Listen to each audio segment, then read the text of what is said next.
हिंदू होना सिर्फ आपके लिए बड़ी बात नहीं है, बल्कि हिंदुत्व के रास्ते पर चलना आप लोग का बड़ी बात होगी। नमस्कार, मैं Ranjit Kumar, motivational speaker and good thinker. बताया जाता है और माना भी गया है कि हिंदुत्व वैसे धर्मों के अंतर्गत आता है जो धर्म सभी प्रकार के वर्ग में जीवित रहने वाले लोगों को एक मर्यादा और उन्हें आगे बढ़ने के लिए अवसर प्रदान करता है। और इस आशय और उम्मीद के साथ यदि आप में हिंदुत्व का गुण है तो मैं बताता हूं ना कि हिंदुत्व होने के नाते आपको ये सीखना होगा कि यदि आप मंदिर में पूजा अर्चना के लिए आप जाते हैं तो आप भी सचेत रहें,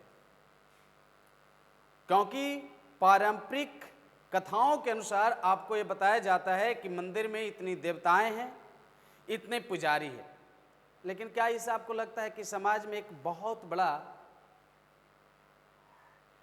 बड़ा संदेश जाने वाला है कि सिर्फ मंदिर में भगवान जी की मूर्तियां और मूर्तियों के साथ साथ वहां पर कई पुजारी जो होते हैं, आप उनका तो दर्शन कर लेते हैं, किंतु आपको यह भी ध्यान रखना होगा कि आप मंदिर के बाहर का नज़ारा देखिए तो पता चलेगा कि न जाने कितने उस जगह पर भिखारी बैठे पड़े हैं। तो आप शायद इसका अनुभव किए होंगे तो ठीक बात है, और यदि अनुभव नहीं किए होंगे तो आज से सीख जाइए कि मंदिर जाते हैं तो मंदिर में मूर्तियां ही नहीं, पुजारी ही नहीं, मंदिर के बाहर उस भिखारी को भी आप गिनती गिनिए जो बेचारे अपने सुबह और दोपहर शाम के लिए 3 टाइम का छोड़िए ना, 1 टाइम के भोजन के लिए बेचारा तरसते रहता है। आप ज़्यादा से ज़्यादा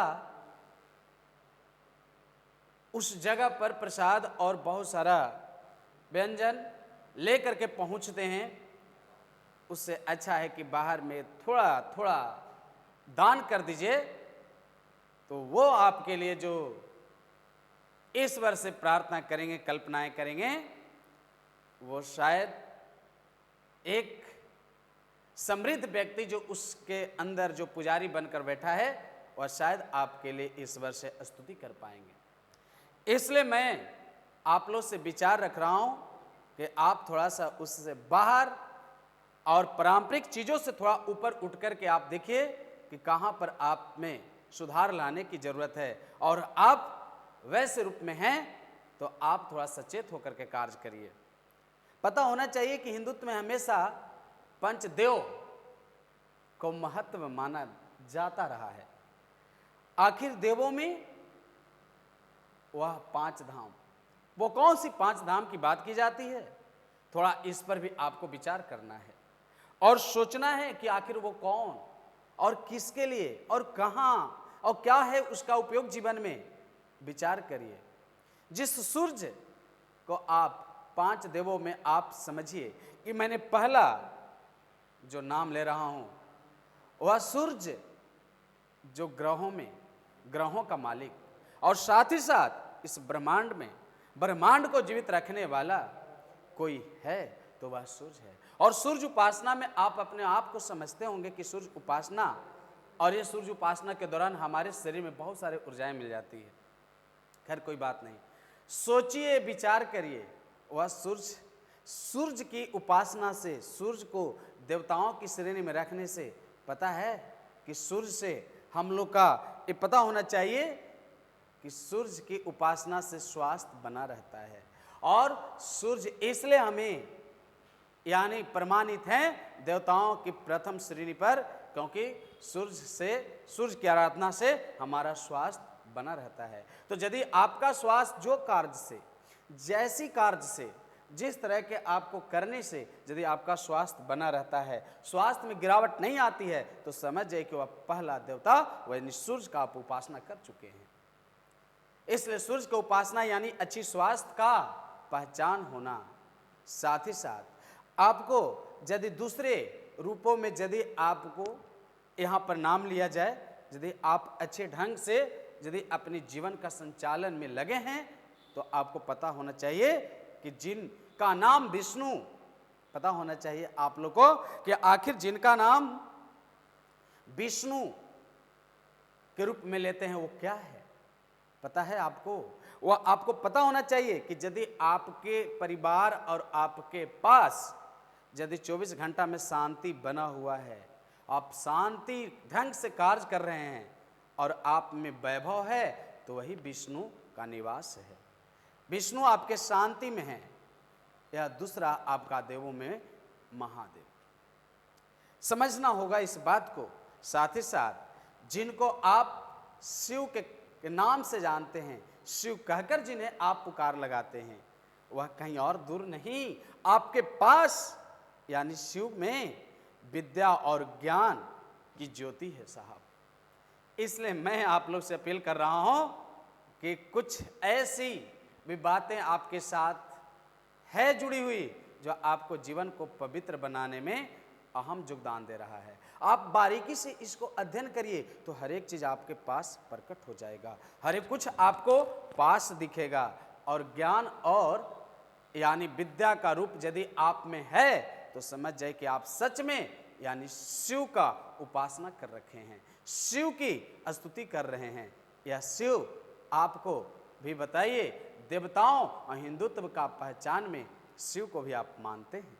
साथ ही साथ जो आपका एक और बात आप लोग को मैं अगले फेज में बता रहा हूं कि जिस प्रतिष्ठा की बात आप करते हैं, यदि आप में प्रतिष्ठा है, प्रतिष्ठा की ख्याल करते हैं, तो प्रतिष्ठा के साथ जीवन यापन करना यह आपका सफलता है। तो यह प्रतिष्ठा भी आपका देवताओं की श्रेणी में है। और आपको लगता है कि हम अनेकों धाम, अनेकों तीर्थ स्थान जाएंगे तो जाना कोई गुनाह बात नहीं है, लेकिन वहां जाने के बाद आपको पता है कि क्या करना है। अभी मैंने बता चुका हूं कि मूर्तियों के साथ साथ पुजारियों के अलावे भिखारियों को भी गिनती करिए, और ये भी देखिए कि हमें प्राकृतिक संरक्षण भी है वो मंदिर, इसलिए आपको समझना है। और सफलता यदि आपको मिल रही है तो यह आपकी प्रतिष्ठा है, और प्रतिष्ठा के साथ यदि आप रह रहे हैं तो आपको घबराने की बात नहीं है, आपको कभी जीवन में कष्ट होने वाला नहीं है।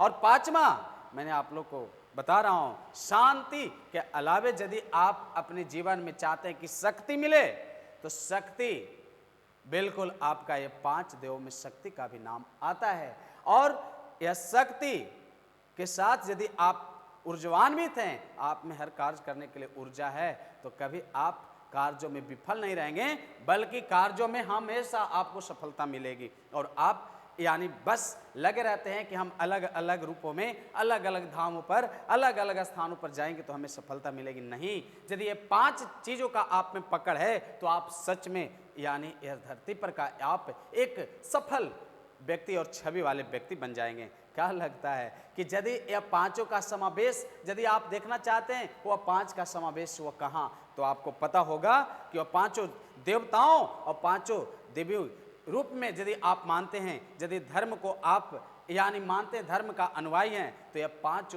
चीज़ों का वर्णन आपको मिलेगा। पता है कहाँ? यानी रावण वध के समय। रावण वध के समय राम के द्वारा चलाई गई जो बाण थी, उस बाण में 5 देवता आपको प्रकट हो जाएंगे। वह 5 देवता कौन? जो आपको मैंने बताया। क्या क्या? सूर्य, शिव, विष्णु, प्रतिष्ठा और शक्ति। और जब आप देखे होंगे, कई बार आपके सामने चित्र के माध्यम से दिखाया जाता होगा कि जब रावण पर जब राम यानी वन चलाते हैं, तो कई आगे चल करके एक जगह से कई वन निकलते हैं। वह कई वन वह सिर्फ राम का ही नहीं, वह कई वन जो निकल रहा है ना रावण को प्रहार करने के लिए, और रावण को प्रहार करने के लिए वहाँ शिव का भी शक्ति है, वहाँ विष्णु का भी शक्ति है, वहाँ प्रतिष्ठा का भी है, वहाँ शक्ति भी है, और वहाँ पर आपका सूर्य का भी रूप है और शिव का भी रूप है। तो क्या लगता है, वह अलग अलग जो बाण जो दिखता है आपको वीडियो में, वह कोई एक बाण नहीं बल्कि कई देवताओं का रूप है। और आपको लगता है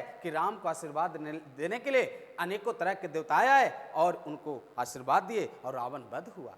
ऐसे में यदि आप भी यदि कार्य कर रहे हैं 5 देवताओं के साथ, यदि इन महिमाओं के साथ, या यदि ये महिमा आपके जीवन में है, तो आप भी यानी गलत कार्य करने वाले, अहंकारी, घमंडी और स्वयं का जो स्वार्थ में जो जी रहा है आदमी, उसको भी यदि आप हरासित करना चाहते हैं, तो मैं बताता हूं कि अब 5 देवताओं को यदि आप अपने अंदर में यदि मान लेते हैं, तो आपको जीवन में हमेशा यानी सफलता मिलेगा। इसलिए सिर्फ अनुकरण करने के लिए आप यानी आगे जाते हैं, तो अनुकरण के अलावे आप उनको स्तुति भी करिए, क्योंकि जितना भगवान शिव का जिंदगी पता है ना वंदनीय है, उतना ही इनकी जिंदगी अनुकरणीय भी है। इसलिए देवी देवताओं का रूप में यदि आप आस्था रखते हैं, तो अनुकरण भी करिए और वंदना भी करिए, वंदनीय और अनुकरणीय दोनों मानिए, तब आपका जीवन सार्थक होगा।